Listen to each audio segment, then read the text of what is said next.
And we know from 250 studies in the social and biological sciences that as you cultivate happiness, you become healthier, you become a better neighbor, a better community member, you're more productive and creative at work, you're stronger in your family, with your friends. It's a good thing to go after.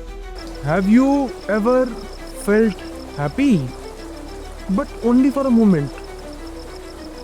Why does happiness slip so quickly? Happiness, it seems to be an industry nowadays. The people telling other people how to be happy, giving them the necessary tools to be happy.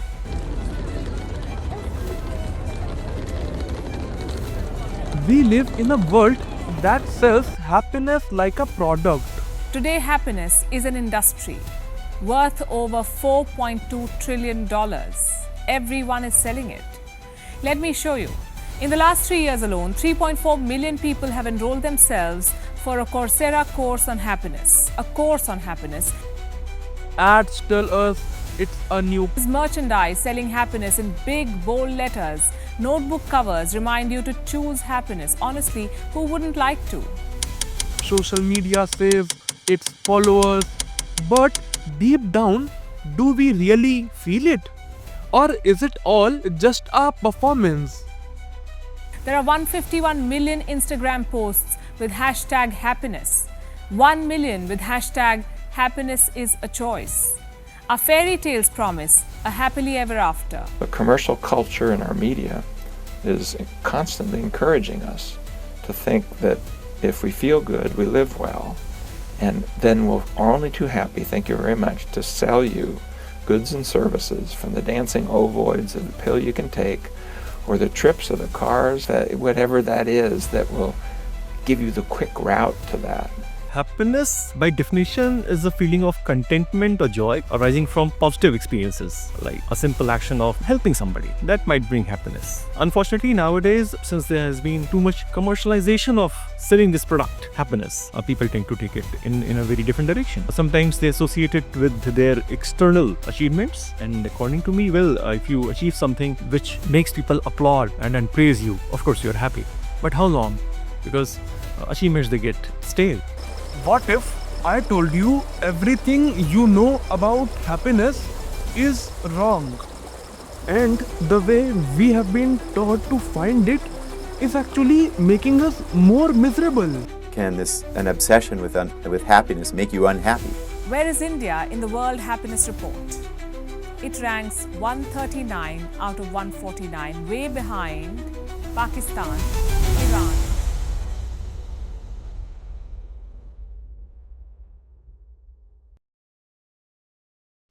Studies reveal a paradox. Despite all our progress, more wealth, more technology, more convenience, 1 in 3 people feel unsatisfied with their lives. Why? Because happiness isn't what we think it is.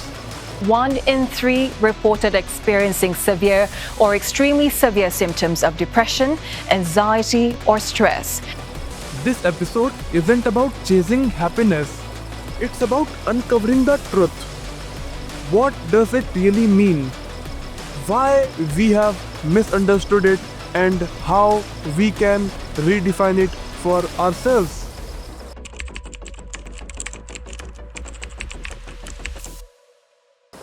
When you think of happiness, what comes to your mind? Big milestones, the perfect job, the big house, the dream wedding. But let me ask you, does it last, or is it always just one step ahead? I used to believe happiness was about achievement. The next big goal, the next victory would finally make me feel complete. But every time I reached one, another one appeared, and the happiness, it faded fast. It felt like running on a treadmill, always moving but never arriving, until I stopped and asked myself, am I even chasing the right thing? We can redefine happiness so that it's not just pleasure and endless pleasure seeking and being superficial or being like happy-go-lucky, to having a deep, deep sense of resiliency and connection to a bigger picture. And The problem with this kind of achievement is that you are seeking validation from the people. And happiness is basically a joy arising from inside of you. So if you are seeking happiness from your external achievements, you will be happy, but only for a small period of time. And what I have observed actually is just the opposite that happens after this initial euphoria dies down. People tend to get into some kind of depression because now the feeling that they had just a few days back, that is gone. And now they are again looking for something else that will give them equal amount of joy. Now that is tough on yourself. That's when I started looking beyond myself, beyond my goals, and I found my answers in places I never thought to look. In Japan, they have a concept called ikigai. A reason for being. It's not about chasing big dreams, but finding joy in small, everyday moments. One of my students, he asked me in one of the sessions that, sir, you keep talking about going home at 7 and not picking up the phone from the office after that. That could have kind of put some kind of pressure on your financial workload. And I said, yes, of course, I don't make as much money as people who work, say, 12 hours, 14 hours, 16 hours a day. But I defined my happiness quite early. Happiness was going home, back to my family at 7.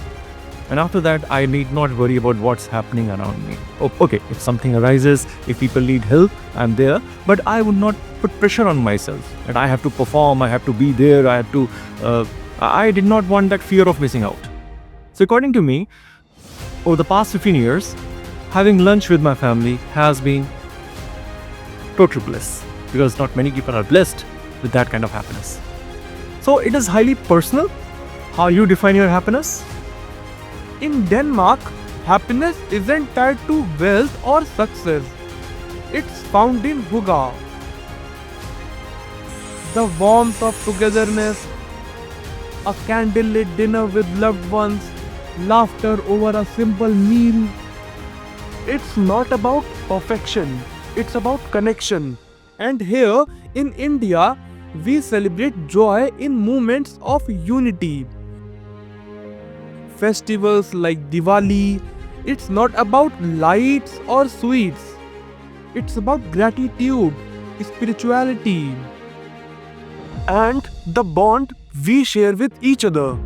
These cultures taught me something powerful. Happiness isn't a finish line.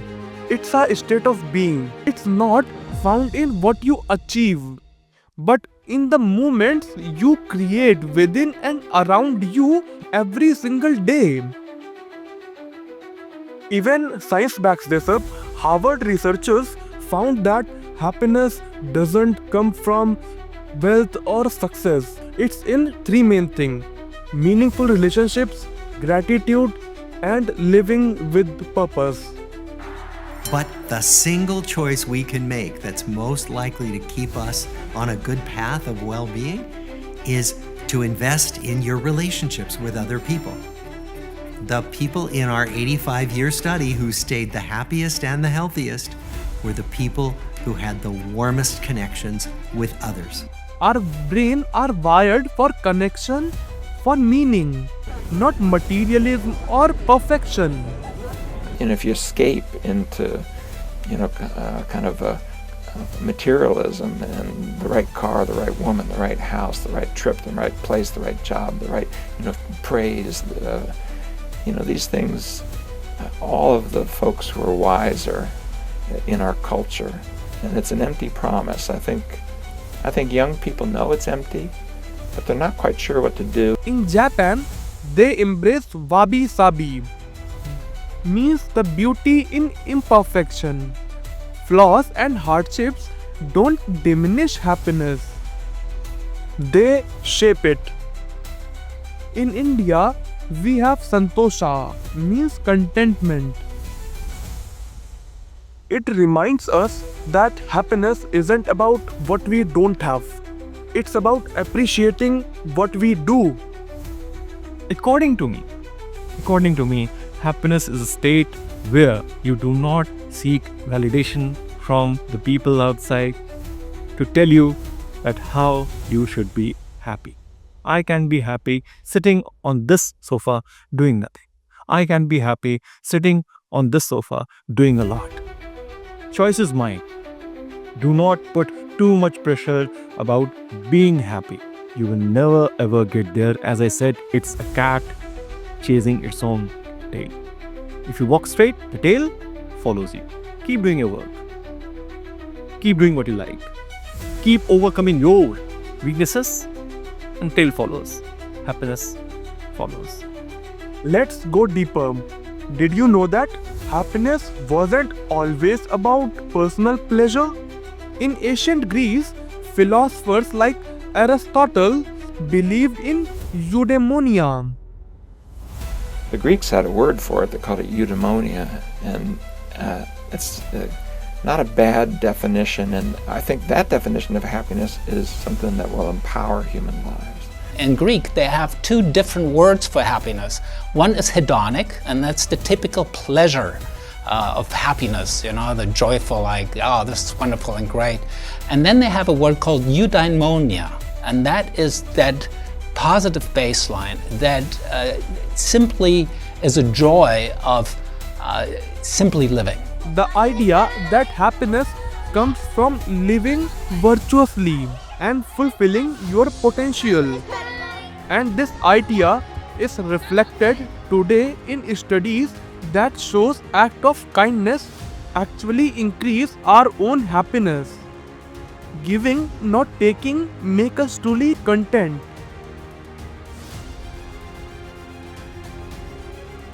But there is more. Did you know? Happiness also grows when you embrace your passion, challenge yourself, and celebrate progress, not perfection. Find what sets your soul on fire. That's where true happiness lives. Happiness isn't about avoiding sadness. It's about learning to navigate life's highs and lows with grace. It's about finding joy in the ordinary and meaning in the chaos. So today, I challenge you to stop chasing happiness and start creating it. Focus on those little moments, because in the end, these are what makes life extraordinary. So in the next episode, we will break down the illusion of success, why tying your self-worth to achievements might be the biggest mistake of your life.